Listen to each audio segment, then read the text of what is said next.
Mana sayang? Serem. Ini sih Pak, sorry Pak.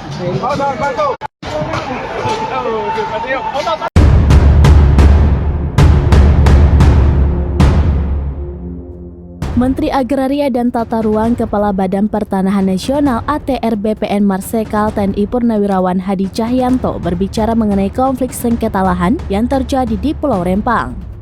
Dia menyebut lahan tinggal yang menjadi pemicu kericuhan di Pulau Rempang, Kepulauan Riau tidak memiliki hak guna usaha atau HGU. Hal itu disampaikannya dalam rapat kerja bersama Komisi 2 DPR Republik Indonesia di Jakarta pada Selasa 12 September 2023 malam. Dikatakan Hadi, sebelum terjadi konflik di Pulau Rempang, pemerintah telah melakukan pendekatan kepada masyarakat setempat. Dia menyebut hampir 50% dari warganya menerima usulan yang telah disampaikan.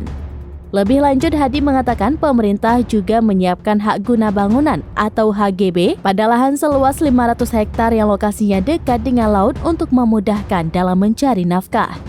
Seperti diketahui, pemerintah berencana merelokasi warga Rempang, Batam karena adanya proyek pembangunan pabrik kaca terintegrasi hasil kerjasama pemerintah Indonesia dengan Xinyi Group asal Cina. Diperkirakan total investasi sekitar 11,5 miliar dolar Amerika Serikat atau setara 117,42 triliun rupiah dengan total penyerapan tenaga kerja kurang lebih 30.000 orang.